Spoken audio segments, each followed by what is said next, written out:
is a survival instinct. This is a coping mechanism. They are trying to not get killed. They are trying to survive. And this may be one of the reasons why it is so hard to rescue people. It can last way beyond the dangerous situation. That's kidnapping, even prisoners of war in war situations. This occurs. And good morning, everyone. I'm Destiny Dawn, and this is the Destiny Dawn Show. Today, we're talking about Stockholm Syndrome, or more recently called trauma bonding. And this is where a victim identifies closely with and sympathizes with their abductor, their captor, whether it is sex trafficking, prostitution, domestic abuse, child abuse, kidnapping, even prisoners of war in war situations. This occurs. And so the victim becomes very sympathetic to their captor, to the one holding them hostage. Sometimes the perpetrator is threatening the life of the victim. So this is a survival instinct. This is a coping mechanism. They are trying to not get killed. They are trying to survive.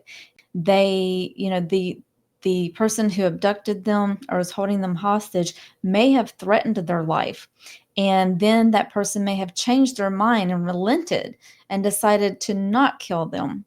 And so now the victim is grateful to them that they didn't take their life, that they spared their life.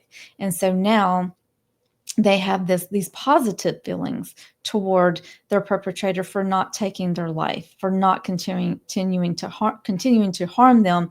And so even small acts of kindness are seen as positive, gratefulness for that towards their perpetrator. And they become more connected and close to them because everything that the perpetrator does, the victim is trying to make their perpetrator happy so that they can stay alive, so they can survive. And so they start to see their happiness and the perpetrator's happiness are very closely correlated. So they're trying to keep their perpetrator happy so that they can stay happy and stay alive. And so you see this in a lot of different situations.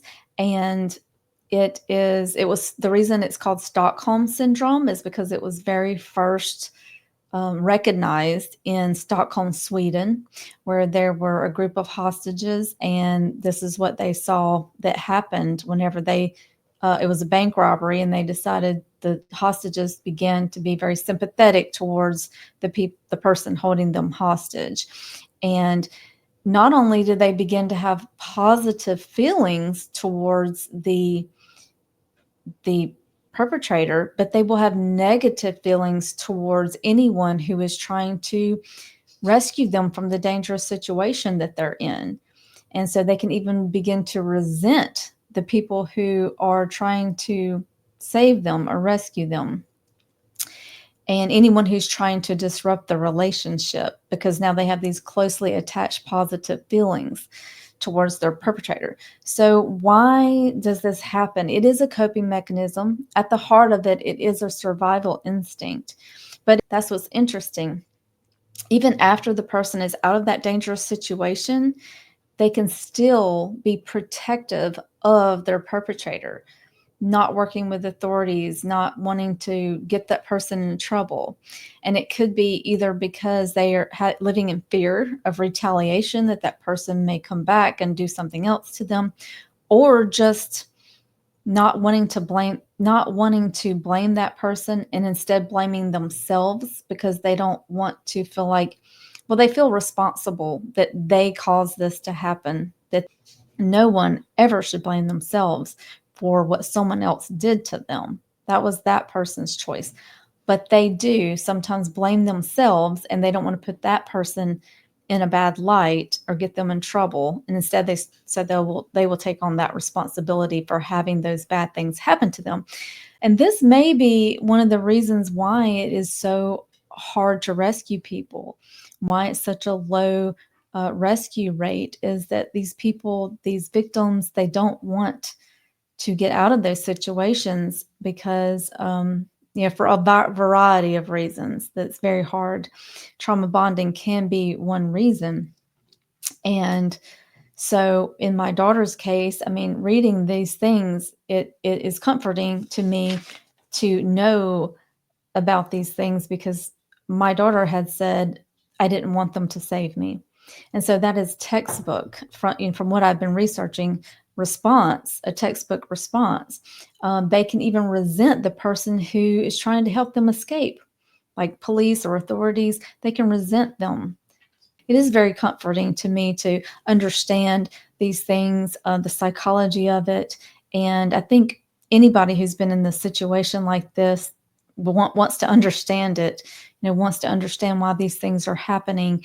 And so I'm still trying to wrap my mind around it. And so I'm sure there are others of you out there who are trying to understand it or who do understand it. I'm just dipping my toe in the water. So if you do understand these things, please leave a comment below or email me because I am still trying to understand some of these psychological things that happen to people whenever trauma happens. And another thing, I know with myself, because, you know, trauma is anything that causes an emotional or psychological um, harm to you.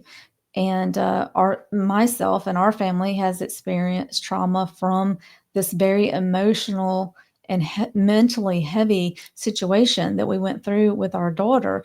And so I like to talk about, like, when you try to talk about the healing from it, on my side, and I think we've done a really good job of healing. I mean, we've tried very hard, but even whenever you feel like you are doing everything you can spiritually and physically, I mean, you have to do everything that you know to do. Really, there's not a lot of room for not trying to take care of yourself. You really have to take care of yourself physically and spiritually. But even when you're doing all of that, it's just it's inevitable that you are going to suffer. That's just the nature of pain and suffering. You are going to not be able to be 100% okay because this thing happened and it is like a scar or a wound on your soul.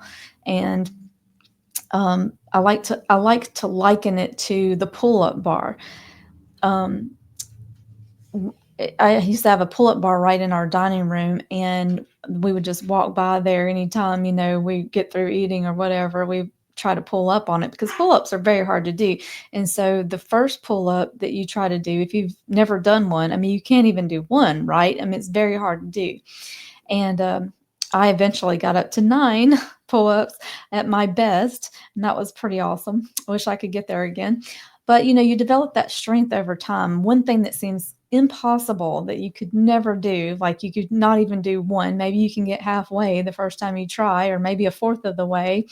And it's like, I'll never be able to do a pull up. And then you end up doing 6 and then 9. And you just gain that strength over time. But in the beginning, it's like no matter how excited I am about trying to do that pull up, no matter how much I desire to do it, no matter how bad I want to do it, and I'm happy to do it and I'm excited to do it, I just can't. It's just, I just literally just don't have the strength. It is not happening. And sometimes that's the way it is with these emotional and mental strength, is that no matter how much you try to recover and you're trying to be happy about life and you're trying to enjoy it and you're trying to be healthy and you want to be healthy, you want to put the past behind you, you want to recover, and you want to be happy and emotionally stable, but you just can't. You just don't have the strength to do it. But that's what it's like, the pull-up bar. Each time I walked by it, just try a little bit each day, just try a little more and try a little more every day. And eventually, all those days add up, all those tries add up. And eventually, you're doing 9, in one day. So it is really just taking steps and just keep trying. And I always say, if you just have to crawl, crawl, you know, sometimes you have to crawl and just keep going until you make it, until you get there. And so um my point with that is that If you are experiencing Stockholm syndrome or trauma bonding and you're having a hard time getting away from feeling protective of your assailant, someone who may have assaulted you or is abusing you or has abused you, my next video is going to be talking about trauma therapy. And so, again, I'm still trying to learn all these things myself. So if you have any comments to leave, I just want to touch on some of these subjects that we can go into deeper later on. Um, but syndrome is defined as just simply a group of symptoms that are exhibited during, certain under a certain condition. And so I hope this has helped you, and I'll see you in the next video.